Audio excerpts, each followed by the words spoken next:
फिर से मैं आपको डेफिनेशन बता देता हूँ। ब्रोंस्टेड जो कहते हैं कि एसिड वो होते हैं जो H+ आयन देते हैं, proton donor are acid. Proton donor are acid, तो आप देखेंगे ये प्रोटॉन डोनर है, एसिड है ये। और ब्रोंस्टेड ये भी कहता है कि प्रोटॉन डोनर जो एसिड होता है, जब वो प्रोटॉन डोनेट कर देता है, जो बची हुई स्पेसीज होती है वो बेस की तरह बिहेव करती है, उसे कहते हैं कंजुगेट बेस। क्लियर? अब आ जाओ ब्रोंस्टेड का बेस की डेफिनेशन। ब्रोंस्टेड बेस वो होते हैं जो H+ आयन एक्सेप्ट करते हैं, H+ आयन एक्सेप्ट करते हैं, तो ये सब ब्रोंस्टेड बेस है जो H+ आयन एक्सेप्ट कर रहे हैं। ब्रोंस्टेड ये भी कहता है कि जब वो H+ आयन एक्सेप्ट कर लेते हैं तो जो बनी हुई स्पेसीज होती है वो एसिड की तरह बिहेव करती है, उसे हम कहते हैं कंजुगेट एसिड। ये सब बनी हुई स्पेसीज है H+ आयन लेने के बाद। ठीक है, ये ब्रोंस्टेड का कंसेप्ट है। इसको एक बार और पढ़ लेना आप, तो आपको इजीली समझ में आ जाएगा। चलिए, हेलो माय डियर, आज हम इक्विलिब्रियम चैप्टर के कुछ मोस्ट इंपोर्टेंट क्वेश्चंस करेंगे। वो एनसीईआरटी एक्सरसाइज है क्लास 11th की, और ये जो है सेकंड हमारा वीडियो है। इससे पहले भी हमने एक वीडियो अपलोड किया है। तो चलिए शुरू करते हैं पहला क्वेश्चन। अब क्वेश्चन पहले पढ़ते हैं हम। Which of the following reactions will get affected by increasing the pressure? Also mention whether change will cause the reaction to go into forward और बैकवर्ड डायरेक्शन। मतलब इन रिएक्शंस में कौन सी रिएक्शन प्रेशर बढ़ाने पे अफेक्ट होती है, दूसरा वो किस डायरेक्शन में चलेगी। तो पहली बात तो ये समझना है कि अफेक्ट केवल वही होगी जहां गैसियस रिएक्टेंट और गैसियस प्रोडक्ट होंगे। ओके, और दूसरी बात ये कि प्रेशर बढ़ाने पर हम जानते हैं कि गैस के पार्टिकल पास पास आएंगे। अगर हम गैस के ऊपर प्रेशर बढ़ाएंगे और जब गैस के पार्टिकल पास पास आएंगे तो उनके आपस में जुड़ने की टेंडेंसी बढ़ेगी, ये समझना है आपको। और जब जुड़ेंगे पार्टिकल्स तो क्या होंगे, वैल्यू कम हो जाएगी, संख्या में कम हो जाएंगे, नंबर्स कम हो जाएंगे उस पार्टिकल्स की। आपस में जुड़ेंगे तो एक हो जाएंगे तो कम हो जाएंगे ना। तो देयरफॉर जब प्रेशर बढ़ाते हैं तो रिएक्शन उस डायरेक्शन में चलती है जिस डायरेक्शन में नंबर ऑफ मोल्स कम होते हैं। ओके, तो चलिए पहले सवाल से आपको समझ में आएगा। COCl2 gas equilibrium CO gas plus Cl2 gas. आप देख रहे हैं COCl2 के आगे कुछ नहीं है तो 1 मोल माना जाएगा। तो यहाँ 1 मोल है और यहाँ 1 CO के हैं और 1 Cl2 का मोल है। अच्छा, सबके सब गैसियस हैं, ये भी ध्यान रखना है। तो टोटल यहाँ 2 मोल्स हो गए प्रोडक्ट साइड में, रिएक्टेंट साइड में 1 मोल है। तो हमने बताया प्रेशर बढ़ाएंगे तो 2 मोल कलेक्ट होकर क्या बनाएंगे, 1 मोल। दैट इज रिएक्शन किस डायरेक्शन चलेगी, बैकवर्ड डायरेक्शन में। It's clear? तो इसका मतलब रिएक्शन में अफेक्ट हुआ, तो पहला पार्ट तो ये हो गया कि reaction will be affected by increasing the pressure. दूसरा पार्ट जो पूछा गया था किस डायरेक्शन में चलेगा, तो बैकवर्ड डायरेक्शन में। It's clear? तो यहां हो गया हमारा बैकवर्ड डायरेक्शन। अच्छा, दूसरा क्वेश्चन है CH4 gas plus 2H2 gas equilibrium CH2 gas plus 2H2S gas. तो सभी गैस है। यहाँ 2 मोल्स H2 के, 1 मोल मीथेन के हैं, तो 2 और 1 3 हो गए। इधर भी 2 मोल H2S के, 1 मोल CH2 के, तो 3 मोल हो गए। 3 मोल इधर है, 3 मोल इधर है। क्या इफेक्ट होगी इक्विलिब्रियम? नहीं होगा, क्योंकि प्रेशर कितना ही बढ़ा लो इक्विलिब्रियम अपनी जगह पे ही रहेगा। क्यों? क्योंकि इधर भी 3 मोल है, इधर भी 3 मोल है। It's clear? तो यहाँ not affected, not affected.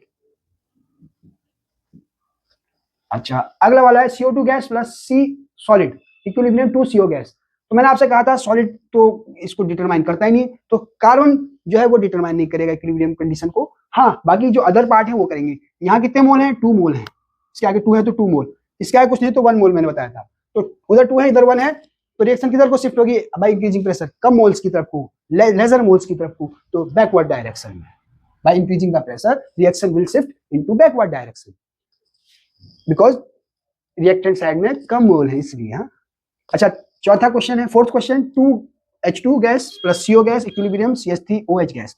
Clear हो गया? यहाँ 2 मोल्स H2 के, 1 मोल CO के, 3 मोल, और यहाँ 1 मोल है प्रोडक्ट के। तो जाहिर सी बात है रिएक्शन किधर को मूव करेगी, कम मोल की ओर को, तो कम मोल किधर को है, प्रोडक्ट साइड में। तो reaction will shift into forward direction. Okay, आप फॉरवर्ड लिखेंगे, मैं तो ये खाली एरो बना के आपको समझा रहा हूँ। CaCO3 solid, CaO solid plus CO2 gas.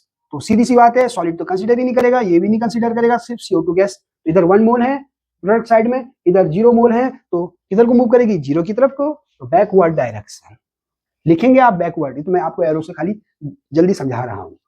4 इधर मोल है NH3 के, 5 O2 के मोल हो गए, 9 मोल हो गए, 4 NO के, 6 H2 के, तो 10 मोल, तो इधर को बैकवर्ड डायरेक्शन। It's clear? तो आप लिख लेंगे बैकवर्ड। ओके, तो सिर्फ एक ही रिएक्शन है जो नॉट अफेक्टेड, क्यों? क्योंकि इधर भी 3 मोल थे, इधर भी 3 मोल थे। ओके, चलिए नेक्स्ट क्वेश्चन करते हैं। Does the number of moles of reaction product increase, decrease or remain same when each of the following equilibria is subjected to decrease in pressure by increasing the volume? Okay, तो अब वो कह रहा है कि volume बढ़ाने पे pressure कम होता है, तो रिएक्शन किधर को शिफ्ट करेगी। तो पहली बात तो आपको ये समझना है कि जब हम प्रेशर बढ़ाते हैं तो केवल गैसियस मोल्स पे ही इफेक्ट पड़ता है। दूसरी चीज ये समझना है कि जैसे हम प्रेशर बढ़ाएंगे तो गैस के पार्टिकल्स पास पास आएंगे, जैसे पास पास आएंगे तो जुड़ने की टेंडेंसी, ऐड होने की टेंडेंसी बढ़ेगी, देयरफॉर पार्टिकल्स की संख्या कम होगी। It's clear. तो जैसे प्रेशर बढ़ेगा पार्टिकल्स कम होंगे, तो रिएक्शन किधर को मूव करेगी, जिधर पार्टिकल्स कम है। प्रेशर कम होगा, प्रेशर डिक्रीज होगा, इट मींस रिएक्शन उसके रिवर्स चलेगी, दैट इज जिधर पार्टिकल्स बढ़ेंगे उस डायरेक्शन में मूव होगी। ओके, तो चलिए समझते हैं कि वॉल्यूम से क्या इफेक्ट पड़ता है। अब जब हम वॉल्यूम बढ़ाते हैं किसी चीज का, दैट इज हम उसके ऊपर से प्रेशर रिड्यूस करते हैं। भाई अगर गैस का वॉल्यूम बढ़ रहा है इसका मतलब ऊपर से प्रेशर कम हो रहा है, तभी तो वॉल्यूम बढ़ रहा है गैस का। और गैस का वॉल्यूम बढ़ने का मतलब क्या है कि पार्टिकल्स बढ़ रहे होंगे अंदर, दैट इज वो उस डायरेक्शन में मूव होगी जिधर पार्टिकल्स बढ़ेंगे।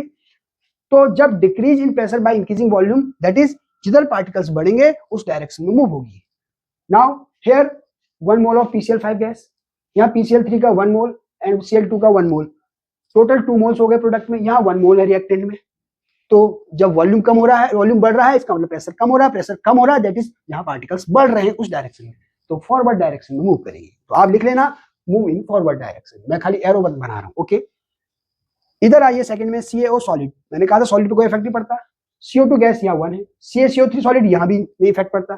तो यहाँ गैसेस मोल्स रिएक्टेंट साइड में 1 है और प्रोडक्ट साइड में 0 है। तो बाई इंक्रीजिंग वॉल्यूम किधर को बढ़ेगा, मैंने कहा जिधर मोल्स बढ़ेंगे। तो किधर है मोल्स, इधर है 1 मोल्स, इधर 0 मोल्स है, तो इधर की तरफ दैट इज बैकवर्ड डायरेक्शन में मूव करेंगे। ओके, क्योंकि प्रेशर कम हो रहा है। ओके, 3Fe सॉलिड ये अफेक्ट नहीं होगा। 4H2 गैस यहाँ 4 मोल हो गए, ये भी अफेक्ट नहीं होगा, ये भी सॉलिड है। 4H2 गैस ये भी 4 मोल है, इधर भी 4 मोल, इधर भी 4 मोल, दोनों तरफ मोल्स बराबर है, तो नॉट अफेक्टेड। ओके, तो ये है नॉट अफेक्टेड। तो फिर से बता रहा हूं कि जब प्रेशर कम होगा रिएक्शन उधर को मूव करेगी जहां पार्टिकल्स की संख्या ज्यादा है या जहां ज्यादा मात्रा में मोल्स होंगे। It's clear. चलिए नेक्स्ट क्वेश्चन करते हैं। नेक्स्ट क्वेश्चन है dihydrogen gas is obtained from natural gas by partial oxidation with steam and is endothermic. जो रिएक्शन है हमारे पास CH4 + H2O equilibrium CO + 3H2। Okay, अब वो कहता है पहला राइट एक्सप्रेशन फॉर केपी के लिए एक्सप्रेशन दीजिए। तो चलिए सबसे पहले हम इसी इक्वेशन को दोबारा लिखेंगे, CH4 gas + H2O gas equilibrium CO gas + 3H2। अब देखते हैं कि क्या ये बैलेंस है। तो ये बैलेंस इक्वेशन है, अगर नहीं होती है तो उसको पहले बैलेंस किया जाता है। It's clear. अच्छा, रिएक्टेंट्स भी गैसियस फॉर्म में है and also product gaseous form में है, तो जो केपी का एक्सप्रेशन बनेगा वो सीधे सीधे हम प्रेशर की टर्म्स में बना लेंगे, वही जैसे केसी का बनाते थे, बस वहां हम कंसंट्रेशन की टर्म्स में लिखते थे। तो यहाँ रिएक्टेंट की प्रोडक्ट की जो कंसंट्रेशन की जगह हम प्रेशर ले लेंगे। तो pressure of CO, pressure of H2, ये पार्शियल प्रेशर होता है। Okay, and raise to power their coefficient, इसका कोएफिशिएंट 3 है, वो रेज टू पावर कर दिया हमने। CO के आगे कुछ नहीं तो 1 माना जाता है, तो वो प्रेशर CO के पावर में 1 आ गया, जिसको आप लिखो या ना लिखो बात एक ही है। और रिएक्टेंट के टर्म्स में हम क्या करेंगे, अच्छा upon pressure of CH4 1 coefficient था, पावर 1 है, प्रेशर ऑफ H2O वही पार्शियल प्रेशर और आगे कोएफिशिएंट 1 है, तो रेज टू पावर 1 लिखो या नहीं लिखो सब एक जैसा ही होता है। तो दिस इज केपी, तो ये हमारा केपी का एक्सप्रेशन हो गया फॉर दिस इक्वेशन। ओके, दूसरा कहता है how will be the value of KP is affected by increasing the pressure. जब हम प्रेशर बढ़ाते हैं तो केपी कैसे अफेक्ट होता है, तो चलिए समझते हैं। मैंने पहले भी बताया था आपको, जब प्रेशर बढ़ाएंगे तो गैस के पार्टिकल पास पास आएंगे, और जब पास पास आएंगे तो उनके आपस में रिएक्ट करके जुड़ने की टेंडेंसी बढ़ जाएगी। ओके, जब हम प्रेशर बढ़ाएंगे तो गैस के पार्टिकल पास पास आएंगे, दैट इज वो ऐड होने की फिराक में होंगे, तो इट मींस कि उनके जो मोल्स होंगे वो डिक्रीज होने लगेंगे। तो इसका अर्थ ये हुआ कि रिएक्शन किधर को मूव करेगी, जिधर मोल्स कम होंगे। तो इधर देखते हैं रिएक्टेंट साइड में 1 CH4 के मोल है, 1 H2O का, तो टोटल 2 मोल्स हो गए। यहाँ 1 CO का मोल है, 3 H2 का मोल है, टोटल 4 मोल हो गए। तो भी अभी मैंने बताया था रिएक्शन किधर को मूव करेगी, जिधर कम मोल होंगे, तो यहाँ 2 मोल्स हैं, देयरफॉर इक्विलिब्रियम किधर को शिफ्ट कर देगा, बैकवर्ड डायरेक्शन में। तो जो बी पार्ट है उसके पहले पार्ट का जो आंसर है कि बैकवर्ड डायरेक्शन में मूव करेगा, so KP will be decrease. Okay, कब, जब हम प्रेशर बढ़ाएंगे, क्योंकि प्रेशर बढ़ाने पे कम मोल्स की तरफ को मूव करती है रिएक्शन। It's clear. दूसरा है बाय इंक्रीजिंग द टेम्परेचर। अब टेम्परेचर बढ़ाएंगे तो किधर इक्विलिब्रियम शिफ्ट करेगा, चलिए ये भी समझते हैं। यहां लिखा हुआ है एंडोथर्मिक प्रोसेस। जब कोई प्रोसेस एंडोथर्मिक होता है, इसका मीनिंग ये हुआ कि जो दो रिएक्टेंट्स हैं वो जब तक उनको हीट नहीं दिया जाएगा, एनर्जी नहीं दी जाएगी, वो कंबाइन नहीं होंगे और प्रोडक्ट नहीं बनाएंगे। तो एंडोथर्मिक प्रोसेस में एनर्जी जो है वो रिएक्टेंट्स को चाहिए। It means energy as a reactant हो गया, ओके, एक तरीके का। तो यहाँ एनर्जी एक रिएक्टेंट्स है, क्योंकि बिना एनर्जी दिए ये दोनों आपस में रिएक्ट नहीं करेंगे। तो जितना ज्यादा आप एनर्जी बढ़ाएंगे तो इधर रिएक्टेंट साइड में ये एनर्जी बढ़ेगी, कंसंट्रेशन ऑफ एनर्जी बढ़ेगा। और हम जानते हैं ली चैटेलियर प्रिंसिपल के अकॉर्डिंग कि जो बढ़ी हुई कंसंट्रेशन है उसको कम करने की डायरेक्शन में इक्विलिब्रियम मूव करती है। तो यहाँ एनर्जी बढ़ रहा है, कंसंट्रेशन बढ़ रहा है, इट मींस रिएक्शन किधर को मूव करेगी, फॉरवर्ड डायरेक्शन में, सो दैट वो जो बढ़ी हुई एनर्जी है वो कंज्यूम हो जाए। Therefore, as we increase the temperature, the equilibrium shift towards forward direction. It's clear in case of only endothermic process. अब आता है तीसरा पार्ट, यूजिंग अ कैटलिस्ट। हम जानते हैं कैटलिस्ट क्या करता है।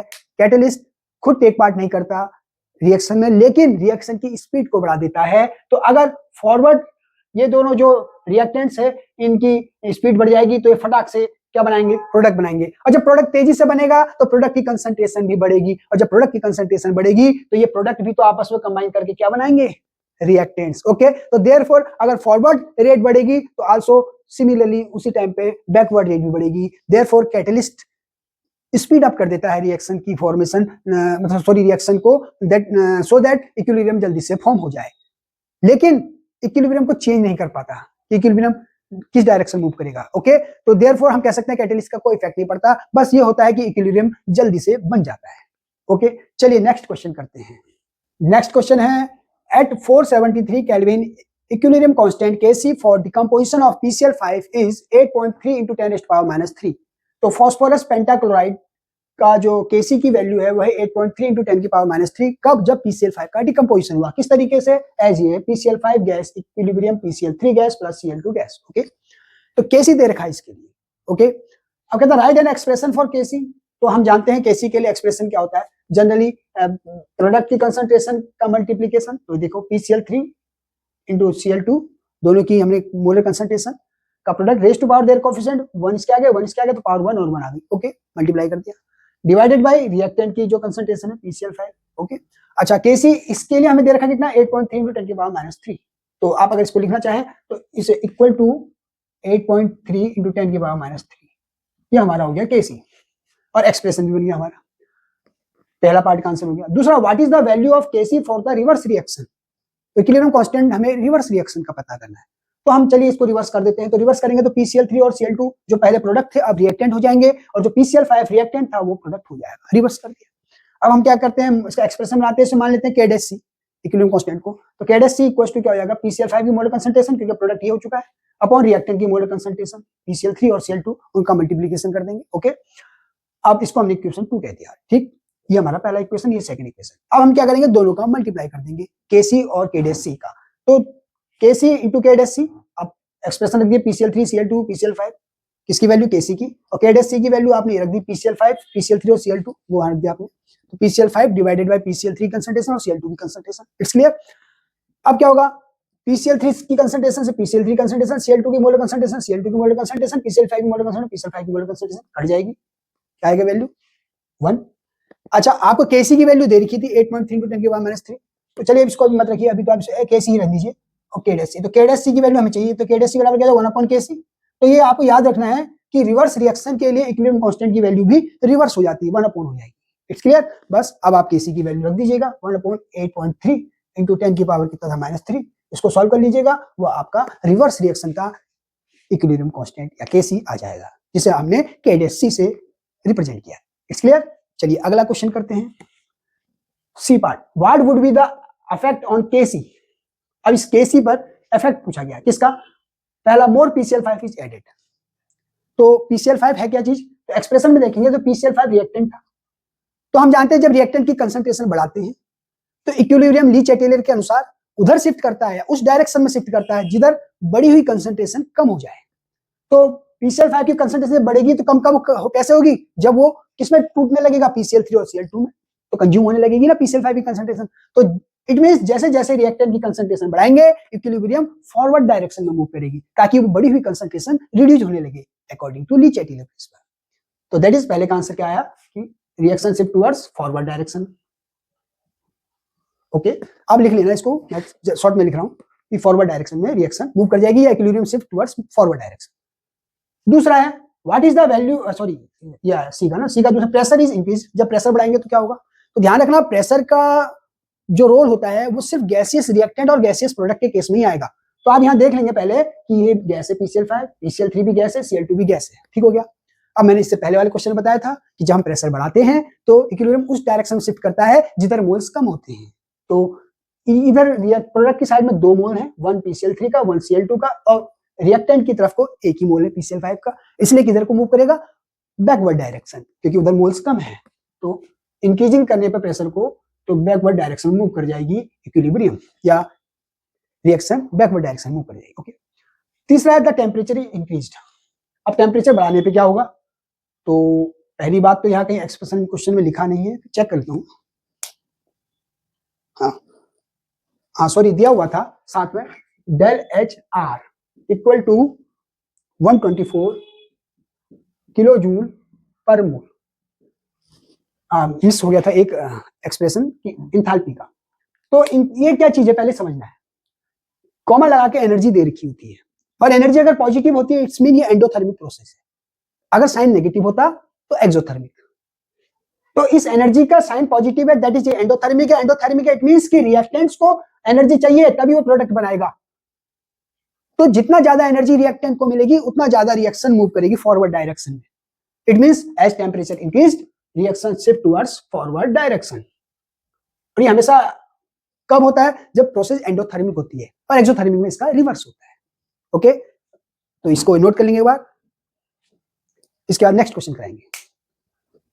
नेक्स्ट क्वेश्चन है what is mean by conjugate acid and base pair, find the conjugate acid oblique base for the following species, HNO2 CN negative, HClO4 F negative, OH negative, CO3 negative और S2 negative. तो सबसे पहला part ये पूछा गया है कि conjugate acid base pair क्या होता है। Conjugate acid base pair 2 species का पेयर है जो सिर्फ जिनके बीच में डिफरेंस होता है प्रोटॉन का, मतलब एक के पास एक्स्ट्रा H+ आयन होता है, एक के पास H+ आयन नहीं होता है, बस बाकी सब चीजें वही होंगी, सिर्फ एक प्रोटॉन का ही डिफरेंस होगा। अब मुझे लगता है आपको समझ में आ गया होगा।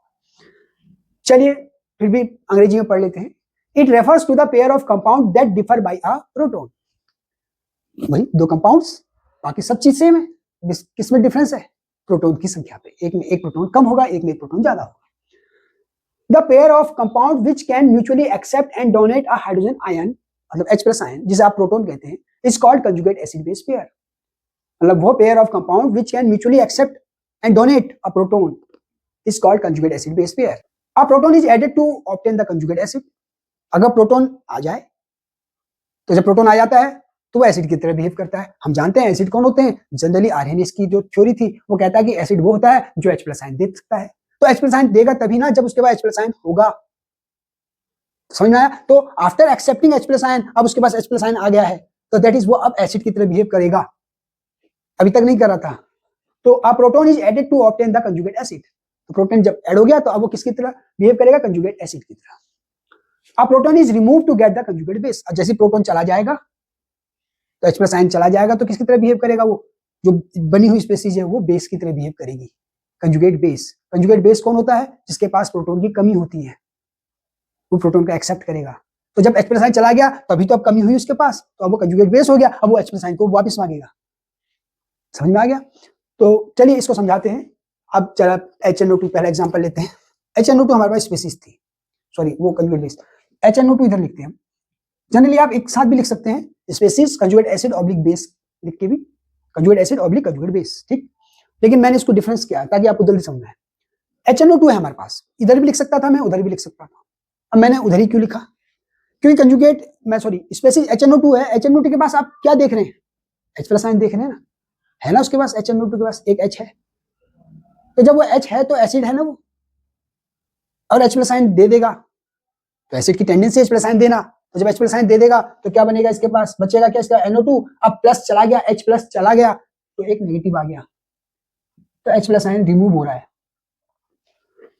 तो जब H प्लस आयन चला जाता है, जो रिमेनिंग स्पेसीज है, अब क्या हो गया, उसके पास H प्लस आयन की कमी हो गई, NO2 नेगेटिव के पास कमी हो गई। अब H प्लस आयन लेगा किसी और से, तो किसकी तरह बिहेव करेगा, बेस की तरह। आपने पढ़ी होगी थ्योरी, क्या थ्योरी थी कि जो H प्लस आयन एक्सेप्ट करता है वो कंजुगेट वो बेस की तरह बिहेव करता है, और जो H प्लस आयन देता है वो एसिड की तरह बिहेव करता है। तो H प्लस आयन दे रहा है, एसिड की तरह बिहेव कर रहा है। इसके अब जो ये बची स्पेसीज है NO2 नेगेटिव, ये अब उस H प्लस आयन को लेगा, कभी अगर से H प्लस आयन मिलेगा तो इसलिए किसकी तरह बिहेव करेगा, बेस की तरह। आपने ब्रोंस्टेड की थ्योरी पढ़ी होगी, ब्रोंस्टेड बेस कौन होते हैं, जो H प्लस आयन लेते हैं। तो NO2 negative H plus ion लेगा, जब इसको H प्लस आयन मिलेगा, जब मिलेगा तो H प्लस आयन लेगा, दैट इज ये बेस। और ये कौन था, एसिड, क्योंकि इसने H प्लस आयन दिया। तो स्पेसीज ने जब HNO2 ने H प्लस आयन दिया तो कंजुगेट बेस में बदल गया। अब ये H प्लस आयन लेगा तो ये किस में बदल जाएगा, एसिड में, तो ये कंजुगेट एसिड हो गया। इसके लिए ये कंजुगेट एसिड है और इसके लिए ये कंजुगेट बेस है, इसीलिए इसे कहा गया conjugate acid base pair. It's clear. अच्छा, अगला आ जाता है Cn नेगेटिव। अब खुद सोचिए Cn नेगेटिव क्या करेगा, नेगेटिव है, प्लस को एक्सेप्ट करेगा, that is H plus ion लेगा। वैसे इसके पास H प्लस आयन दिख नहीं रहा, Cn नेगेटिव है, H कहीं नहीं है इसके पास, तो क्या कर सकता है, H प्लस आयन ले सकता है, क्योंकि नेगेटिव है, प्लस को अट्रैक्ट करेगा। तो Cn negative H plus ion लेगा, तो यहां पे लिखता हूं उसको, Cn negative H plus ion लेगा तो क्या बनाएगा, HCN। अब आपने पढ़ा था ब्रोंस्टेड का कॉन्सेप्ट, जो H प्लस आयन लेता है किसकी तरह बिहेव करता है, बेस। ये बेस की तरह बिहेव कर रहा है, क्या बनाएगा, conjugate acid, HClO4। H plus ion देने के बाद ClO4 नेगेटिव बनाएगा, conjugate base. Acid after giving H plus ion conjugate base बनाता है। F नेगेटिव क्या काम करेगा, H प्लस आयन लेगा, तो जो H प्लस आयन लेते हैं ब्रोंस्टेड क्या, बेस कहलाते हैं। तो H प्लस आयन लेने वाला किधर था, वो इधर था। F negative H plus ion लेगा, HF बनाएगा, क्या बनाइए, एसिड बन गया, नहीं बन गया, HF, कंजुगेट एसिड। अगला OH नेगेटिव, फिर वही काम, OH नेगेटिव आप दिमाग लगाइए क्या काम करेगा, H प्लस आयन लेगा। अब OH negative H plus ion accept करेगा, H2O। OH नेगेटिव ने H प्लस आयन लिया तो कंजुगेट ब्रोंस्टेड बेस। अब ब्रोंस्टेड बेस जब H प्लस आयन लेता है तो क्या बनाता है, कंजुगेट एसिड। CO3 नेगेटिव, ये मुझे लगा सारे के सारे यहीं आ रहे भाई, क्या काम करेगा, H प्लस आयन लेगा, HCO3 दो नेगेटिव था, एक प्लस आया तो एक नेगेटिव रहेगा, समझ में आ गया। LCS2 नेगेटिव, एक H प्लस आयन लेगा, HS नेगेटिव। तो क्लियर हो गया होगा आपको ये। फिर से मैं आपको डेफिनेशन बता देता हूं। ब्रोंस्टेड जो कहते हैं कि एसिड वो होते हैं जो H प्लस आयन देते हैं, proton donor are acid, proton donor are acid. तो आप देखेंगे ये प्रोटॉन डोनर है, एसिड है ये। और ब्रोंस्टेड ये भी कहता है कि प्रोटॉन डोनर जो एसिड होता है, जब वो प्रोटॉन डोनेट कर देता है, जो बची हुई स्पेसीज होती है वो बेस की तरह बिहेव करती है, उसे कहते हैं कंजुगेट बेस। क्लियर। अब आ जाओ ब्रोंस्टेड का बेस की डेफिनेशन। ब्रोंस्टेड बेस वो होते हैं जो H प्लस आयन एक्सेप्ट करते हैं, H प्लस आयन एक्सेप्ट करते हैं, तो ये सब ब्रोंस्टेड बेस है जो H प्लस आयन एक्सेप्ट कर रहे हैं। ब्रोंस्टेड ये भी कहता है कि जब वो H प्लस आयन एक्सेप्ट कर लेते हैं तो जो बनी हुई स्पेसीज होती है वो एसिड की तरह बिहेव करती है, उसे हम कहते हैं कंजुगेट एसिड। ये सब बनी हुई स्पेसीज है H प्लस आयन लेने के बाद, ठीक है। ये ब्रोंस्टेड का कंसेप्ट है, इसको एक बार और पढ़ लेना आप, तो आपको इजीली समझ में आ जाएगा। चलिए नेक्स्ट क्वेश्चन करते हैं। क्वेश्चन है, which of the following are Lewis acid, H2O, BF3, H plus and NH4 positive. तो जनरली हम लुईस एसिड की जो डेफिनेशन से जानते हैं कि लुईस एसिड्स कौन होते हैं, जिनके पास डेफिशिएंसी होती है इलेक्ट्रॉन पेयर की फ्रॉम देयर ऑक्टेट। मतलब ऑक्टेट पूरा करने के लिए 8 इलेक्ट्रॉन चाहिए, तो पेयर ऑफ इलेक्ट्रॉन्स की डेफिशिएंसी होगी, मतलब 6 होंगे या 4 होंगे, समझ में आ गया। तो एक पेयर कम है या 2 पेयर ऑफ इलेक्ट्रॉन कम होंगे सेंट्रल एटम पर। अब आप देखते हैं वाटर का, जब वाटर का आप स्ट्रक्चर बनाते हैं तो इसके पास आप देख रहे हैं 2 लोन पेयर आए हैं, टोटल हो गए 4 इलेक्ट्रॉन, तो ये हो गए 2 बॉन्ड पेयर इधर होंगे हमारे पास, इन 2 बॉन्ड पेयर में टोटल 4 इलेक्ट्रॉन है, 4 और 4 8, तो इसका ऑक्टेट पूरा है, इसके पास डेफिशिएंसी नहीं है, दैट इज ये लुईस एसिड नहीं है। PF3 में सेंट्रल एटम बी के चारों तरफ 3 सिग्मा बॉन्ड पेयर्स हैं, 3 BF बॉन्ड हैं और 3 बॉन्ड है, इसका मतलब 6 इलेक्ट्रॉन है। कमी कितने की है ऑक्टेट पूरा करने के लिए, 2 इलेक्ट्रॉनों की। इट मींस इसके पास डेफिशिएंसी ऑफ इलेक्ट्रॉन पेयर है, ये लुईस एसिड की तरह काम करेगा। It's clear. तो न्यूट्रल स्पेसीज में जिनके पास डेफिशिएंसी है इलेक्ट्रॉन पेयर की सेंट्रल मेटल पर, वो लुईस एसिड का काम करते हैं। दूसरा, all positive charge species Lewis acids होते हैं। क्यों, पॉजिटिव चार्ज है, डेफिशिएंसी है इलेक्ट्रॉन पेयर की, ओके। H प्लस है, तो इसी से समझ लेंगे। आप जानते हैं हाइड्रोजन के पास एक इलेक्ट्रॉन होता है, इसका एटॉमिक नंबर 1 होता है। अब इसको ऑक्टेट पूरा करने के लिए एक इलेक्ट्रॉन की आवश्यकता थी, तो 2 इलेक्ट्रॉन हो जाते हैं। ये डुप्लेट से ऑक्टेट पूरा होता है, इसका स्पेशल केस है। अब H प्लस हो गया, इट मींस जो एक इलेक्ट्रॉन था वो भी चला गया। तो डुप्लेट पूरा करने के लिए अब कितने इलेक्ट्रॉन की चाहिए जरूरत? 2 की। ओके, तो इट मींस इसके पास डेफिशिएंसी ऑफ इलेक्ट्रॉन पेयर आ गया। समझ गए होंगे आप, जो प्लस होते हैं उनके पास 2 इलेक्ट्रॉन की कमी होती है मिनिमम, तो इसीलिए ये लुईस एसिड की तरह काम करेगा। एंड आल्सो NH4 पॉजिटिव, ये भी लुईस एसिड की तरह काम करेगा। तो हमारे पास जो लुईस एसिड्स हैं वो कौन कौन है? BF3, H plus and NH4 positive. It's clear to all? चलिए नेक्स्ट क्वेश्चन है, what will be the conjugate base for the Bronsted acids HF, H2SO4 and HNO3? ये ब्रोंस्टेंड एसिड दिए हैं, पूछा क्या गया है? Conjugate base. अब पहले तो ब्रोंस्टेंड के कंसेप्ट को समझते हैं। ब्रोंस्टेंड कहते हैं कि एसिड वो होते हैं जो H प्लस आयन देते हैं। जाहिर के पास H प्लस आयन होगा तभी तो देंगे। तो देखिए HF के पास H है, तो ये प्रोटॉन दे रहा है, तो प्रोटॉन डोनर, तो प्रोटॉन डोनर है। प्रोटॉन डोनेट करने के बाद, अच्छा अब जो प्रोटॉन जब ये डोनेट कर देते हैं तो जो स्पेसीज बनती है वो बेस का काम करती है, जिसे आप कंजुगेट बेस कहते हैं। ये मैंने अभी थोड़ी देर पहले, इससे पहले वाले क्वेश्चन में समझाया था। तो HF H प्लस आयन दिया, F negative, H2SO4 H plus ion दिया तो HSO4 negative, HNO3 H plus ion दिया तो NO3 नेगेटिव। तो ये सारी के सारे स्पीसीज जो है वो कंजुगेट बेस है। क्लियर? चलिए नेक्स्ट क्वेश्चन करते हैं। नेक्स्ट क्वेश्चन है, right the conjugate acids for the following Bronsted bases NH2 negative, NH3 HCOO negative. तो हमें ब्रोंस्टेड बेस जो दिए हुए हैं इनके कंजुगेट एसिड निकालने हैं। तो ब्रोंस्टेड बेस ये है NH2 नेगेटिव, NH3 और HCOO नेगेटिव, और कंजुगेट एसिड इनके पता करने हैं। तो ब्रोंस्टेड बेस है ये। तो ब्रोंस्टेड की डेफिनेशन के अनुसार ब्रोंस्टेड बेस कौन होते हैं? जो प्रोटॉन एक्सेप्ट करते हैं। तो ये प्रोटॉन एक्सेप्ट करेंगे तो H प्लस आयन लेंगे। तो जब ये H प्लस आयन ले लेते हैं तो जो स्पीसीज बनती है वो कंजुगेट एसिड कहलाती है अकॉर्डिंग टू ब्रोंस्टेड। ओके, तो H प्लस आयन लेंगे तो NH2 नेगेटिव किस में बदल जाएगा? NH3 में। NH3 H प्लस आयन लेगा तो क्या बनाएगा? NH4 positive. HCOO नेगेटिव एक और H प्लस आयन लेगा तो HCOOH फॉर्मिक एसिड बनाएगा। तो ये बन गए हमारे कंजुगेट एसिड्स। ओके, चलिए नेक्स्ट क्वेश्चन है, the species H2O, HCO3 negative, HSO4 negative and NH3 can act both as Bronsted acid and bases. For each case give the corresponding conjugate acid and base. तो अब तक तो मैंने आपको सब कुछ क्लियर कर दिया है और आपको समझ में भी आ गया होगा। तो चलिए करते हैं। स्पीसीज हमने लिख ली, बनाना है कंजुगेट एसिड, समझना है क्या बनाना है? कंजुगेट एसिड किसका? इसका, इनका कंजुगेट एसिड बनाना है। तो इसका मतलब किसकी तरह ट्रीट कराना पड़ेगा? बेस की तरह, ब्रोंस्टेड बेस की तरह। तो जब ब्रोंस्टेड बेस की तरह ट्रीट करेंगे ये, तो ब्रोंस्टेड बेस करता क्या काम है? H प्लस आयन लेता है। तो H2 ने H प्लस आयन लिया, H3O पॉजिटिव बनाया। HCO3 नेगेटिव ने H प्लस आयन लिया, H2CO3 बनाया। HSO4 ने H प्लस आयन लिया, H2SO4 बनाया। NH3 ने H प्लस आयन लिया, NH4 पॉजिटिव बना। थोड़ा ध्यान रखना है चार्ज का। H प्लस आयन लेंगे तो 2H हो गए तो H2CO3 बनना है, प्लस और माइनस न्यूट्रल हो जाएगा।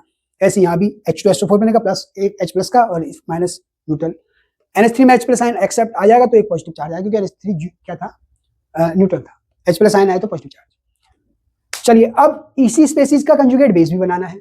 तो कंजुगेट बेस तभी बनेगा जब ब्रोंस्टेड क्या कहता है कि किसकी तरह ट्रीट करेगा? एसिड की तरह, ब्रोंस्टेड एसिड की तरह। तो ब्रोंस्टेड एसिड क्या काम करता है हम जानते हैं। Bronsted acid H plus ion देता है, तो H प्लस आयन देगा तो H2O किस में बदल जाएगा? OH नेगेटिव में।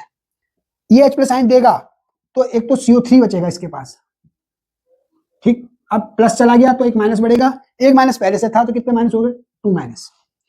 ऐसे इसमें होगा SO4 2 नेगेटिव, इससे भी H प्लस आयन चला जाएगा। NH2 एक प्लस गया तो एक माइनस आ गया। It's clear? समझ में आ गया होगा। चलिए नेक्स्ट क्वेश्चन करते हैं। नेक्स्ट क्वेश्चन है, assuming complete dissociation calculate the pH of the following solutions. तो पहला है 0.003 कैपिटल MHCl। तो सबसे पहले आपको क्या काम करना है? HCl है, आयनाइज करेंगे वाटर में तो क्या देगा? H प्लस और Cl नेगेटिव। जनरली हम इसको H3O पॉजिटिव भी लिख सकते हैं, H प्लस को H3O पॉजिटिव, क्यों? वाटर में वो H plus ion H3O positive बनाता है। कोई बात नहीं, चाहे H प्लस लिखो चाहे H3O पॉजिटिव, एक ही है। अब चूंकि कंप्लीट डिसोसिएशन दे रखा है, इसका मतलब सारा का सारा HCl H प्लस आयन और Cl नेगेटिव में टूट गया। ये बात ध्यान रखनी है कि बैलेंस होना चाहिए, बैलेंस है। अब इसके आगे कितना है? 1, कुछ नहीं है वो तो 1। तो 1 मोल HCl गिव 1 मोल H plus. 1 mole HCl give 1 mole H plus after complete dissociation. तो therefore 0.003 m HCl give कितना 0.003 m H plus and 0.003 m Cl negative. अब चूंकि हमें H plus से ही मतलब है क्योंकि pH निकालने के लिए हमें H plus आयन कंसंट्रेशन चाहिए होती है, तो इसलिए हमें H plus आयन का पता करना ही जरूरी है। अब हम जानते हैं pH का फॉर्मूला क्या होता है। pH बराबर होता है minus log H plus ion concentration 10 base पे, या इसको कह सकते हैं हम hydronium ion concentration H3O positive ion. तो हमारे पास H प्लस आयन कंसंट्रेशन दे रखी है, कितनी दे रखी है 0.003। इसी को आप चेंज कर सकते हैं, क्या लिखेंगे माइनस का लॉग 3 इंटू 10 की power -3। Okay, it's clear to all.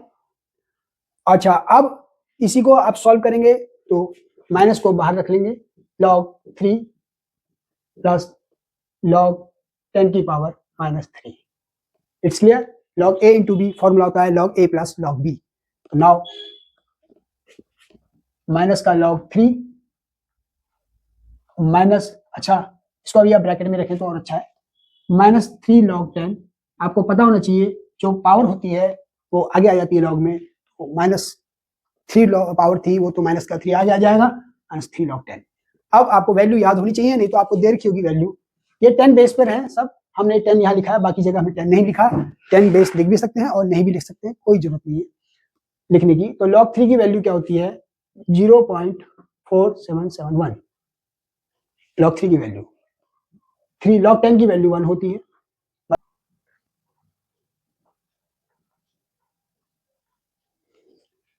तो this is the answer. Okay, now second question है 0.005 MnAOH। This is the base. It's clear, ये बात आपको ध्यान रखना है।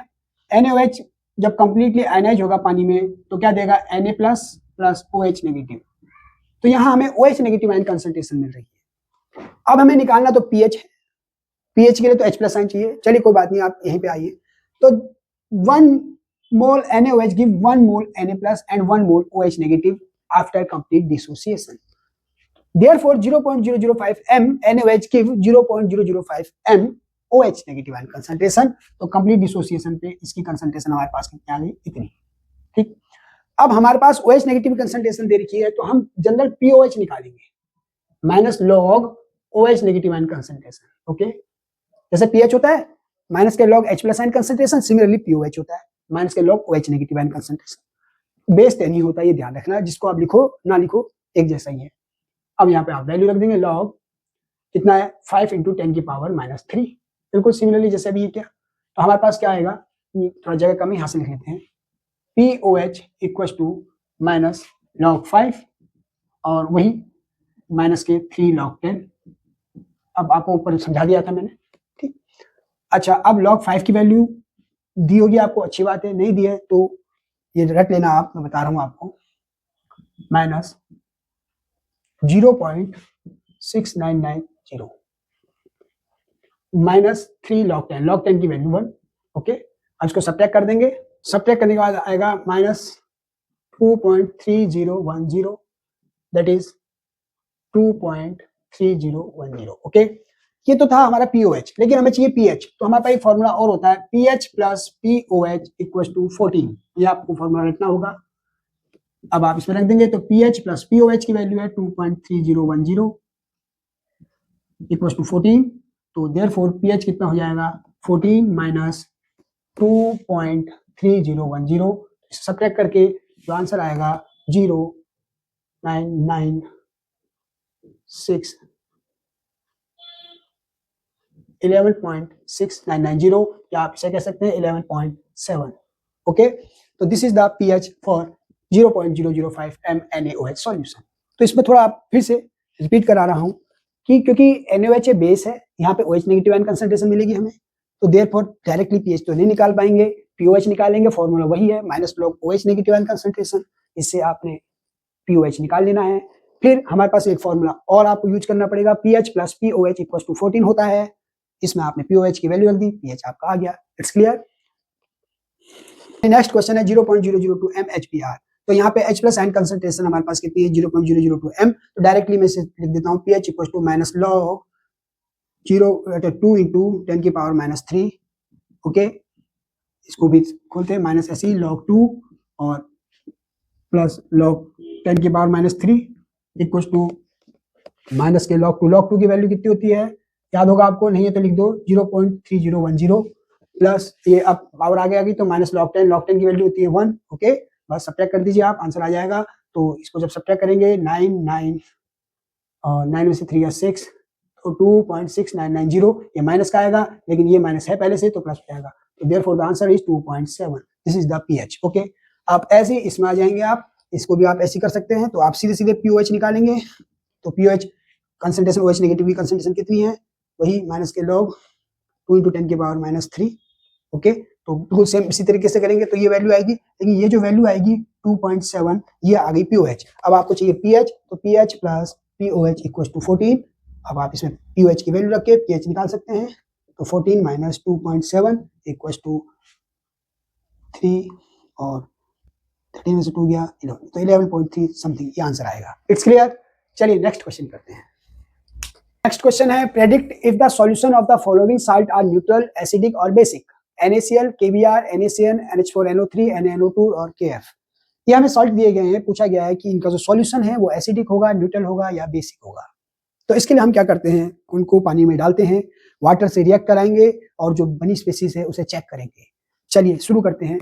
NaCl वाटर में जब इंट्रोड्यूस किया गया तो NaOH और HCl बनाता है। जो NaOH है वो स्ट्रॉन्ग बेस है और HCl स्ट्रॉन्ग एसिड है, दोनों ही स्ट्रॉन्ग है, बेस भी और एसिड भी। देयरफॉर दोनों की जो रिजल्टेंट होगा वो न्यूट्रल होगा। क्यों? क्योंकि दोनों ही स्ट्रॉन्ग हैं, दोनों ही एक दूसरे को क्या कर रहे हैं, न्यूट्रल कर रहे हैं। ऐसी KBr को जब वाटर में डाला गया तो KBr gives KOH and HBr inside the water. KOH strong base है, HBr स्ट्रॉन्ग एसिड है, देयरफॉर बोथ एक दूसरे को क्या करेंगे, न्यूट्रल करेंगे। तो जो रिजल्टेंट होगा न्यूट्रल सॉल्यूशन होगा। ओके, तो ये सॉल्ट सॉल्यूशन न्यूट्रल है। NaCN को जब वाटर में, तो NaOH जो स्ट्रॉन्ग बेस है, HCN वीक एसिड है, ये हमारा वीक एसिड है और ये स्ट्रॉन्ग है NaOH बेस। तो बेस स्ट्रॉन्ग है, एसिड वीक है, इसलिए बेस की चलेगी, that is the nature is basic. It's clear. तो जो साल्ट का सॉल्यूशन होगा वो बेसिक होगा। अच्छा, अब इधर आ जाते हैं NH4NO3। तो ये NH4OH ये वीक बेस है, ये क्या है, वीक बेस। और HNO3 स्ट्रॉन्ग एसिड होता है, तो क्योंकि ये स्ट्रॉन्ग एसिड है तो स्ट्रॉन्गनेस के कारण एसिडिक कैरेक्टर ज्यादा होगा इस सॉल्यूशन का, तो ये जो साल्ट सॉल्यूशन है वो एसिडिक होगा इन नेचर। ऐसी NaNO2 को जब डाला तो NaOH बनाता है वाटर में, जो स्ट्रॉन्ग बेस है, और HNO2 वीक एसिड है। ये वीक एसिड होने के कारण अब ये वीक हो गया, ये स्ट्रॉन्ग बेस है, तो देयरफॉर बेसिक कैरेक्टर आएगा सॉल्यूशन का। तो जो सॉल्ट सॉल्यूशन है वो बेसिक होगा नेचर में। KF और H2O का जो रिजल्टेंट है KOH और HF है, KOH स्ट्रॉन्ग बेस है, HF वीक एसिड है, तो ये वीक एसिड है, देयरफॉर KOH की चलेगी, दैट इज बेसिक होगा सॉल्यूशन का नेचर। तो ये स्ट्रॉन्ग था, ये भी स्ट्रॉन्ग है, ये भी स्ट्रॉन्ग है, तो जो स्ट्रॉन्ग होगा उसकी चलेगी, ये ध्यान रखना है। It's clear. बाकी तो दोनों ही स्ट्रॉन्ग है, ये भी स्ट्रॉन्ग है, ये भी स्ट्रॉन्ग है, ये भी स्ट्रॉन्ग है, ये भी स्ट्रॉन्ग है। ये दो स्ट्रॉन्ग मिल जाते हैं तो न्यूट्रल हो जाता है। It's clear. तो आपको समझ में आ गया होगा। तो ये थे कुछ महत्वपूर्ण क्वेश्चंस या इंपॉर्टेंट क्वेश्चंस इक्विलिब्रियम चैप्टर के, और आशा करता हूं आपको अच्छे लगे होंगे। तो प्लीज सब्सक्राइब करना मेरे चैनल को और लाइक करना। Thank you.